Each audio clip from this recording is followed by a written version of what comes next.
Hello everyone, welcome back to Ravi Aditi classes. आज के इस सेशन में हम करंट अफेयर्स का एक बहुत ही हॉट टॉपिक डिस्कस करने वाले हैं और वो है निसार मिशन 2025। जैसा कि हम जानते हैं कि बहुत सालों से निसार मिशन की जो है प्रिपरेशन चल रही थी और फाइनली कल यानी कि 30 जुलाई को इसको लॉन्च कर दिया गया है। तो आज के इस लेक्चर में हम बात करेंगे कंप्लीट निसार मिशन के बारे में कि क्या है ये निसार मिशन और किस लिए इतना ज़्यादा चर्चे में है, क्यों ये इतना ज़्यादा इंपॉर्टेंट है इंडिया के लिए। तो पहले हम थियोरी के फॉर्मेट में कुछ चीज़ें इसके बारे में डिस्कस करेंगे और लास्ट में फिर एमसीक्यू फॉर्मेट पे चलेंगे, जहाँ पे हम ये देखेंगे कि एग्जाम्स में आपसे क्या क्या क्वेश्चन पूछे जा सकते हैं इस मिशन के रिगार्डिंग। ठीक है, तो मेरे साथ एंड तक ज़रूर बने रहिएगा। आइए स्टार्ट करते हैं अपना सेशन आज का। सबसे पहले निसार क्या है, इसका फुल फॉर्म आपको डेफिनेटली याद होना चाहिए। इसका फुल फॉर्म है NASA ISRO synthetic aperture radar. ठीक है, तो निसार एक अर्थ ऑब्जर्वेशन सैटेलाइट है जिसको ज्वाइंटली डेवलप किया है दो स्पेस एजेंसी ने, इसरो और नासा ने। इसरो जो है वो इंडिया की स्पेस एजेंसी का नाम है और नासा जो है वो यूएस की स्पेस एजेंसी है। पर्पस क्या है इस सैटेलाइट को लॉन्च करने का? This satellite will do updated and detailed study of slight changes in the Earth's surface, glaciers, natural disasters, etc. यानी ये अर्थ को बहुत ही प्रिसाइसली, बहुत ही एक्यूरेट तरीके से मेजर करेगा और हमें डेटा भेजेगा, हमें इंफॉर्मेशन प्रोवाइड करेगा कि क्या चेंजेस आ रहे हैं अर्थ के सरफेस पे, ग्लेशियर्स में और नेचुरल डिजास्टर्स कहाँ कहाँ हो सकते हैं, इसके बारे में भी हमें पहले से वार्निंग मिल जाएगी। ठीक है, मिशन लॉन्च डेट क्या है, यानी इसको कब लॉन्च किया गया है? 30 जुलाई 2025 को। कहाँ से? श्रीहरिकोटा सतीश धवन स्पेस सेंटर से, जो कि आंध्र प्रदेश में लोकेटेड है। टाइम क्या था? 5:40 PM। ठीक है, रॉकेट कौन सा यूज किया गया, ये आपके लिए एक्सट्रीमली इंपॉर्टेंट क्वेश्चन है। रॉकेट इसमें यूज किया गया है GSLV Mk2। ठीक है, इसको आप GSLV F16 के नाम से भी जानते हैं। दोनों नाम आपको एग्जाम के लिए याद रखने होंगे। Where it will be placed, इसको हम कहाँ पे प्लेस कर रहे हैं लॉन्च करने के बाद? तो सन सिंक्रोनस पोलर ऑर्बिट में कितने डिस्टेंस पे? 743 किलोमीटर्स की डिस्टेंस पे। और इसमें ओवरऑल कितना खर्चा आया है? तो टोटल कॉस्ट इसमें हमें पड़ी है $1.5 बिलियन। इसको हम रुपीज़ में अगर देखेंगे तो 13,120 करोड़ रुपीज़ खर्चा हुआ है। ठीक है, तो इसीलिए निसार जो है इसको माना गया कि ये दुनिया का मोस्ट एक्सपेंसिव अर्थ इमेजिंग सैटेलाइट है। ओके, आप देख सकते हैं यहाँ पे पिक्चर निसार का, इस तरह से ये डिज़ाइंड है और इसको फाइनली लॉन्च कर दिया गया है। आइए इसके स्ट्रक्चर के बारे में थोड़ी सी बात करते हैं। ये एक कॉम्प्लेक्स और state of the art satellite है जिसका जो मेन स्ट्रक्चर है वो बनाया है इंडिया की स्पेस एजेंसी इसरो ने। ओके, इसका वेट आपको ज़रूर याद रखना है कि इसका वेट लगभग कितना है, तो 2392 किलोग्राम्स है। इसको आप 2400 किलोग्राम्स करके भी याद रख सकते हैं। पावर सोर्स क्या है, यानी कि इसमें पावर की सोर्स क्या है?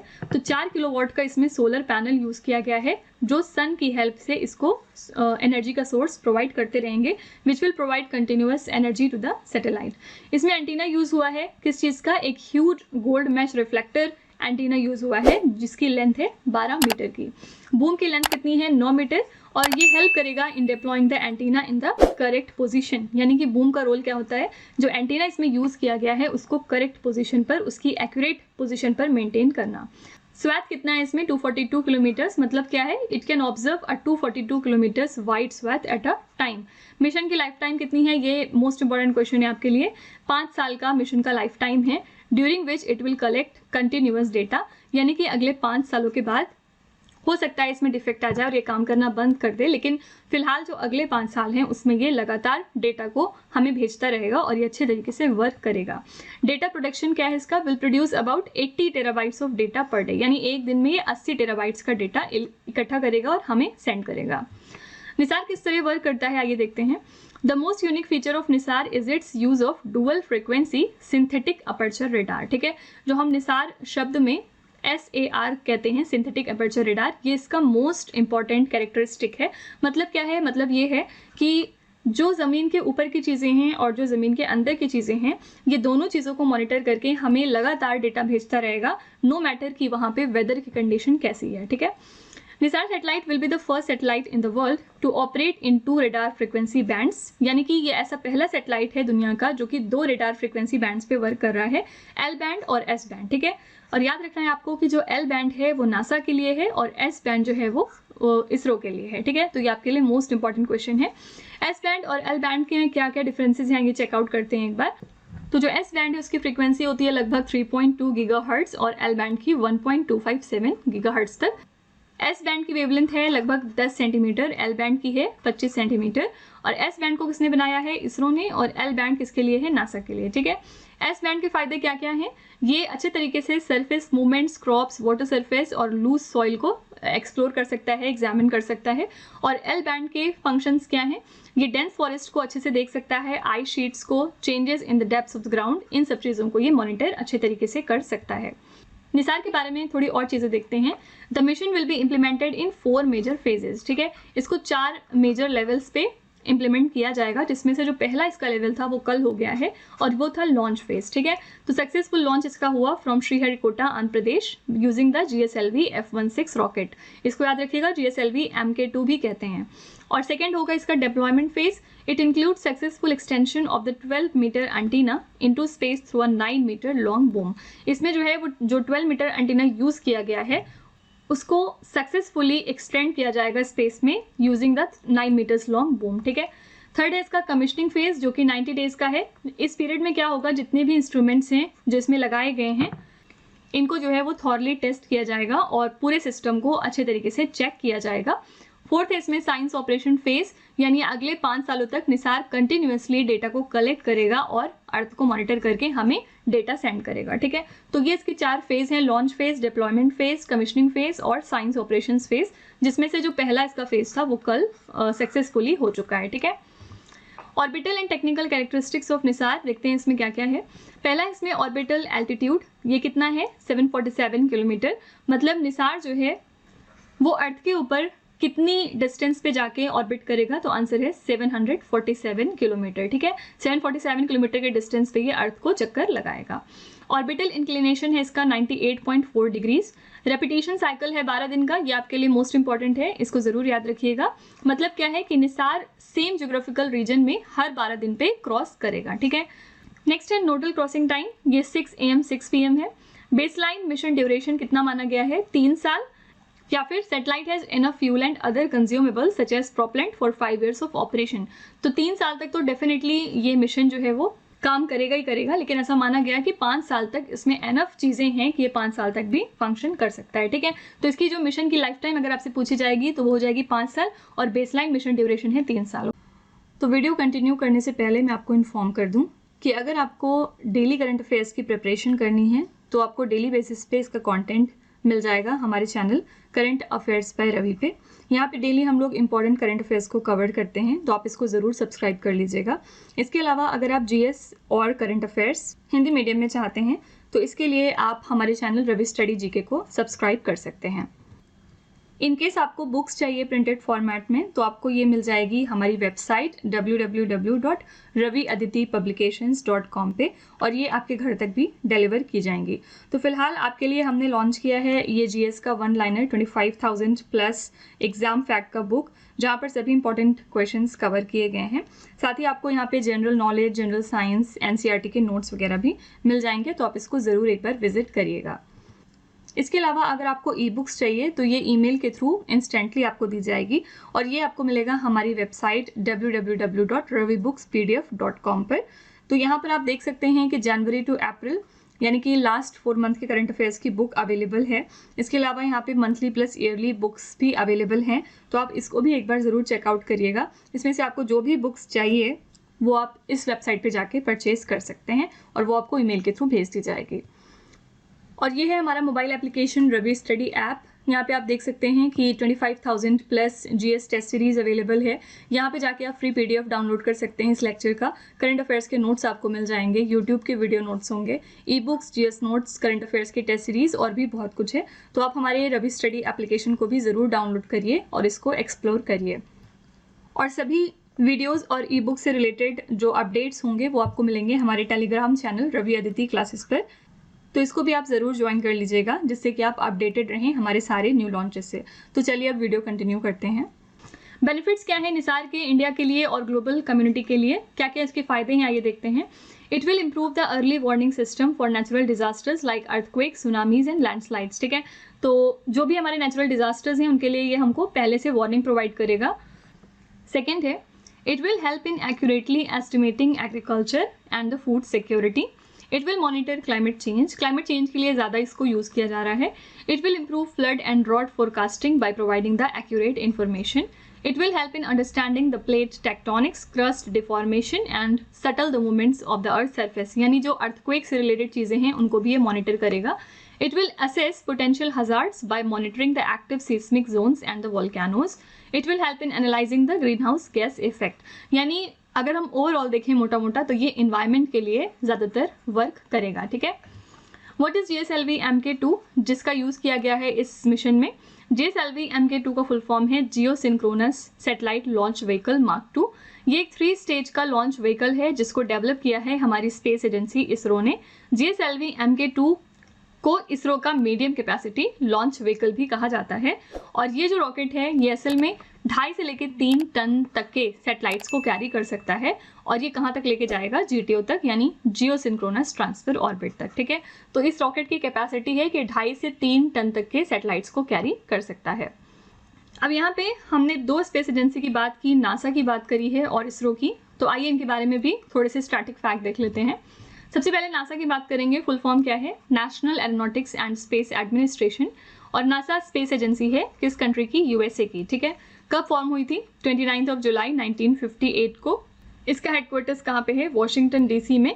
एडमिनिस्ट्रेटर कौन है? Sean Duffy. और इसका मोटो क्या है? For the benefit of all. Okay. और आगे अगर हम इसरो की बात करें तो इसरो का फुल फॉर्म है इंडियन स्पेस रिसर्च ऑर्गेनाइजेशन. इसको स्टैब्लिश किया गया था 15 अगस्त 1969 को. इसका हेडक्वार्टर्स लोकेटेड है बेंगलुरु में. चेयरमैन है वी नारायणा. फाउंडर हैं विक्रम साराभाई जो कि इसके फर्स्ट चेयरमैन माने जाते हैं. फर्स्ट चेयरमैन थे ये इसरो के. ISRO was earlier known as Indian National Committee for Space Research. इसको पहले इनकॉस्पर के नाम से जाना जाता था. इनकॉस्पर को स्टैब्लिश किया गया था 1962 में. लेकिन बाद में 15 अगस्त 1969 में इनकॉस्पर को रीनेम किया गया एज इसरो. ठीक है. तो पहले इस बॉडी को इनकॉस्पर के तौर पे क्रिएट किया गया था, लेकिन बाद में जाके इसका नाम पलट के इसरो कर दिया गया. ठीक है. तो इनकॉस्पर 1962 में फॉर्म हुआ था. 1969 में इसका नाम बदल दिया गया इसरो. इसीलिए हम इसरो को कहते हैं कि कब फॉर्म हुआ? 1969 में. ओके. तो ये हो गया ऑल अबाउट हमारा निसार मिशन. आई होप कि सारी चीज़ें आपको क्लियर हो गई होंगी. और अब यहाँ पे हम चलते हैं क्वेश्चंस की तरफ और देखते हैं कि एग्जाम में किस तरह के क्वेश्चंस आपसे पूछे जा सकते हैं. पहला क्वेश्चन है यहाँ पे, what does Nisar stand for? Nisar का पूर्ण रूप क्या है? तो हम पढ़ चुके हैं. इसका फुल फॉर्म है NASA ISRO synthetic aperture radar. Second question है, Nisar satellite has been launch from which rocket? Nisar उपग्रह को किस रॉकेट से लॉन्च किया गया? इसमें यूज किया गया है GSLV MK2 जिसको हम GSLV F16 के नाम से जानते हैं. When was the Nisar satellite mission launched? Nisar उपग्रह मिशन कब लॉन्च हुआ? ये लॉन्च हुआ है 30 जुलाई 2025 को. Nisar is a joint project of ISRO and which space agency? Nisar ISRO तथा किस स्पेस एजेंसी का संयुक्त प्रोजेक्ट है? तो अगर आपको इसका सिर्फ फुल फॉर्म पता होता तो आप बता सकते थे कि ये नासा और इसरो का प्रोजेक्ट है. ठीक है. तो इसरो और नासा इसमें इन्वॉल्व हैं. What is the primary goal of the NASA ISRO synthetic aperture radar mission? Nisar mission का प्राथमिक लक्ष्य क्या है, यानी इसका मेन फंक्शन क्या है? तो इसका मेन फंक्शन है क्लाइमेट एक्शन. ठीक है. मैंने आपको बताया कि ये इन्वायरमेंट को मॉनिटर करने के लिए लॉन्च किया गया है. What is Nisar jointly developed by ISRO and NASA? संयुक्त रूप से इसरो और नासा द्वारा विकसित किया गया निसार क्या है? मतलब ये किस तरह का मिशन था, किस तरह का सैटेलाइट था? क्या ये एक कम्युनिकेशन सैटेलाइट है, क्या ये अर्थ ऑब्जर्वेशन सैटेलाइट है, या फिर वेदर सैटेलाइट है, या फिर एस्ट्रोनॉमिकल सैटेलाइट है? तो ये एक तरह का अर्थ ऑब्जर्वेशन सैटेलाइट है, हमने पीछे पढ़ा है. ठीक है. नेक्स्ट है, from where is ISRO and NASA's earth observation satellite NISAR launched on 30 July 2025? 30 जुलाई को इसरो और नासा के पृथ्वी अवलोकन उपग्रह निसार को कहाँ से प्रक्षेपित किया गया है? कहाँ से इसको लॉन्च किया गया? तो आंसर है सतीश धवन स्पेस सेंटर श्रीहरिकोटा से, जो कि आंध्र प्रदेश में लोकेटेड है. नेक्स्ट है, which type of radar technology is used in Nisar satellite? Nisar उपग्रह में किस प्रकार की रडार तकनीक का उपयोग किया गया है? कौन कौन से इसमें बैंड यूज किए गए हैं, आपसे ये पूछा जा रहा है. तो आंसर है डी ऑप्शन, एल बैंड और एस बैंड. ठीक है. पीछे हमने पढ़ा है डिटेल में. एल बैंड किसके लिए था? नासा के लिए. और एस बैंड को किसने क्रिएट किया है? इसरो ने. ठीक है. नेक्स्ट है, which band of radar for NISAR satellite is provided by NASA? NISAR उपग्रह के लिए रडार का कौन सा बैंड नासा द्वारा प्रदान किया गया है? करेक्ट आंसर है एल बैंड. ठीक है. जो नासा है उसने एल बैंड दिया है और एस बैंड को किसने दिया है? इसरो ने. Which band of radar for NISAR satellite is provided by ISRO? NISAR उपग्रह के लिए रेडार का कौन सा बैंड इसरो द्वारा प्रदान किया गया है? तो आंसर हो जाएगा C option, S band. What type of data will the Nisar satellite collect, NISAR उपग्रह किस प्रकार का डेटा एकत्र करेगा, क्या ये ऑप्टिकल इमेजेस लेगा अर्थ के सरफेस की, या फिर एटमॉस्फेरिक टेम्परेचर प्रोफाइल्स देखेगा, ओशन की सैलिनिटी डेटा इकट्ठा करेगा, या फिर हाई रेजोल्यूशन इमेजेस प्रोवाइड करेगा अर्थ के सरफेस की, साथ ही सब सरफेस चेंजेस की। तो आंसर हो जाएगा लास्ट ऑप्शन, क्योंकि जो अर्थ का सरफेस है उसके साथ साथ जो अर्थ के अंदर हो रहा है उसकी भी हाई रेजोल्यूशन इमेजेस हमें देगा, क्या क्या चेंजेस हो रहे हैं वो सारी चीज़ें इकट्ठा करके हमें बताएगा। What is the expected lifetime of the Nisar satellite mission, Nisar उपग्रह मिशन का अपेक्षित जीवन काल कितना है, तो इसका अपेक्षित जीवन काल है 5 साल, ठीक है। और इसका बेसलाइन लाइफ टाइम कितना था, तो वो था 3 साल। Nisar satellite will help in monitoring which natural hazard, Nisar उपग्रह किन प्राकृतिक खतरों की निगरानी में मदद करेगा, tornadoes and hurricanes, earthquakes, volcanoes and tsunamis, forest fires and droughts, all of the above. तो इन सभी चीज़ों को मॉनिटर करने के लिए निसार सैटेलाइट फंक्शन करेगा, आंसर है ऑल ऑफ द अबव, ठीक है। जितने भी हमारे नेचुरल हजार्ड्स होते हैं उनको मॉनिटर करने के लिए या वार्निंग देने के लिए इस सैटेलाइट का हम यूज़ करेंगे। What is the approximate mass of the Nisar satellite, Nisar उपग्रह का अनुमानित द्रव्यमान कितना है, आंसर है 2392 kgs, ठीक है। मैंने आपको बताया था कि लगभग इसका जो वेट है वो 2400 किलोग्राम्स के आसपास है। What is the name of the instrument developed by NASA for the Nisar satellite, उपग्रह के लिए नासा द्वारा विकसित उपकरण का नाम क्या है, आंसर हो जाएगा बोथ ए एंड सी, यानी कि एलसार और इनसार दोनों ही रेडार्स को इसमें यूज़ किया गया है। इसके बारे में हमने थियोरी में नहीं देखा था, तो आइए इसके बारे में थोड़ी सी चर्चा करते हैं। NASA has developed 2 major technologies for the NISAR mission. एक है L band SR which is capable of monitoring the deep surfaces and below vegetation.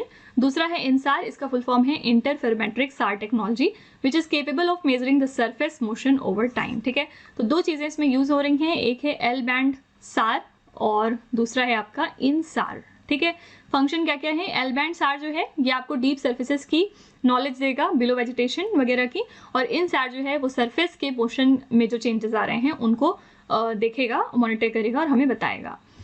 In which orbit will the Nisar satellite be placed, NISAR उपग्रह किस कक्षा में स्थापित किया जाएगा, तो ये कहाँ पे प्लेस किया जा रहा है, सन सिंक्रोनस पोलर ऑर्बिट में।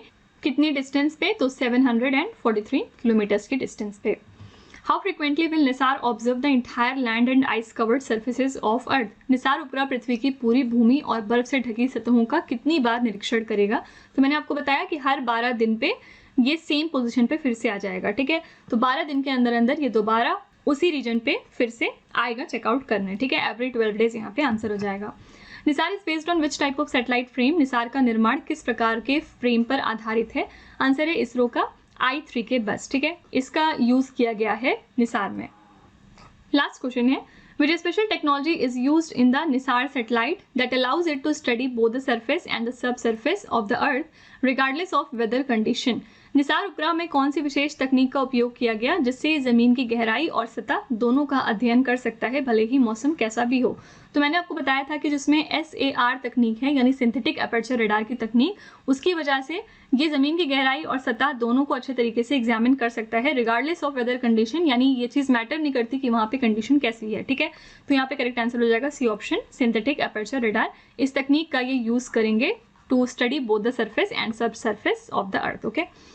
तो इसी के साथ जो हमारा सेशन है यहाँ पे कंप्लीट होता है। हमने पहले थियरी देखी और हमने क्वेश्चंस देखे, और एज यूजुअल लास्ट में आपके लिए 3 क्वेश्चंस होते हैं टेस्ट करने के लिए कि आपने कितना समझा है, कितना पढ़ा है। तो पहला क्वेश्चन आज के लिए है आपका, NISAR satellite has been launch from which rocket, Nisar उपग्रह को किस रॉकेट से लॉन्च किया गया। सेकेंड है, Nisar is a joint project of ISRO and which space agency, कौन से 2 बॉडीज़ का ये ज्वाइंट प्रोजेक्ट है। और थर्ड है, when was the Nisar satellite mission launched, कब इसको लॉन्च किया गया है, आपको ये बताना है। तो ये 3 क्वेश्चंस हैं जिनके आंसर आपको कमेंट सेक्शन में लिखने हैं। इससे बाहर आपके एग्जाम में कुछ भी नहीं पूछा जाएगा। जो भी चीज़ें आपके एग्जाम में आ सकती थी वो हमने आज के सेशन में कवर कर लिया है। यहाँ पे मैं आपको एक छोटी सी इन्फॉर्मेशन देना चाहती हूँ। अगर आपको डेली करंट अफेयर्स की प्रिपरेशन करनी है तो इसके लिए आप हमारे channel current affairs by Ravi को सब्सक्राइब कर सकते हैं। यहाँ पे डेली बेसिस पे हम लोग इंपॉर्टेंट करंट अफेयर्स को कवर करते हैं। इसके अलावा अगर आप जीएस और करंट अफेयर्स को हिंदी मीडियम में पढ़ना प्रेफर करते हैं तो आप हमारे चैनल रवि स्टडी जीके को सब्सक्राइब कर सकते हैं। यहाँ पे आपको सारा कंटेंट हिंदी मीडियम में प्रोवाइड किया जाएगा। इन केस आपको बुक्स चाहिए प्रिंटेड फॉर्मेट में तो ये मिल जाएगी आपको हमारी वेबसाइट www.raviaditipublication.com पे। यहाँ पे आप देख सकते हैं कि आपके लिए जीके जीएस का 1 लाइनर 25,000 प्लस एग्जाम फैक्ट का बुक लॉन्च किया गया है। इसके अलावा आपको यहाँ पे जनरल नॉलेज, जनरल साइंस और एनसीईआरटी के नोट्स वगैरह भी मिल जाएंगे, तो आप इसको ज़रूर चेकआउट करिए। इसके अलावा अगर आपको ई बुक्स चाहिए तो ये आपको ईमेल के थ्रू इंस्टेंटली डिलीवर की जाएगी और ये आपको मिलेगी हमारी वेबसाइट www.ravibookspdf.com पर। तो आप देख सकते हैं यहाँ पर जनवरी टू अप्रैल यानी कि लास्ट 4 मंथ का करंट अफेयर्स का बुक लॉन्च किया गया है आपके लिए। इसके अलावा आपको यहाँ पे ईयरली और मंथली करंट अफेयर्स का भी बुक मिल जाएगा, साथ ही 11,000 प्लस जीके जीएस की बुक जो है वो भी अवेलेबल है। तो आप इन सारी बुक्स को चेकआउट कर सकते हैं हमारी इस वेबसाइट पर, और कोई भी बुक अगर आपको इन केस चाहिए तो आप इस वेबसाइट से परचेज कर सकते हैं। ये है हमारा mobile application Ravi study app, आप इसको भी ज़रूर डाउनलोड करिएगा। इस पे डिफरेंट सेक्शंस क्रिएट किए गए हैं, जैसे कि यहाँ पे 25,000 plus GS test series available है। इस लेक्चर का अगर आपको फ्री पीडीएफ चाहिए तो आप यहाँ से डाउनलोड कर सकते हैं जाके। करंट अफेयर्स के नोट्स मिल जाएंगे आपको, यूट्यूब के वीडियो नोट्स हैं, ई बुक्स, जीएस नोट्स और करंट अफेयर्स की टेस्ट सीरीज वगैरह। तो बहुत कुछ है इस एप्लीकेशन पे, आप एक बार इसको डाउनलोड करके ज़रूर एक्सप्लोर करिएगा। और सारी वीडियोस और ई बुक से रिलेटेड जो अपडेट्स होंगे वो आपको मिलेंगे हमारे Telegram channel Ravi Aditi classes पर, तो आप इसको भी ज्वाइन कर सकते हैं जिससे कि आप अपडेटेड रहें हमारे सारे न्यू लॉन्चेस से। तो आपको वीडियो कैसा लगा आप कमेंट सेक्शन में ज़रूर बताइएगा। और स्टिल अगर आपको लगता है कि इस लेक्चर में कुछ इंप्रूव हो सकता है, कोई सजेशन आप देना चाहते हैं, कोई फीडबैक लिखना चाहते हैं, तो you are always welcome in the comment section. आप कमेंट में जाके अपना व्यू लिख सकते हैं और हम डेफिनेटली ट्राई करेंगे उसको इम्प्लीमेंट करने की। तो thank you so much for watching till the end, और इसी तरह की बेस्ट क्वालिटी कंटेंट और अच्छी प्रिपरेशन के लिए हमारे चैनल के साथ जुड़े रहिए। Also don't forget to like, share and subscribe our channel. Thank you so much.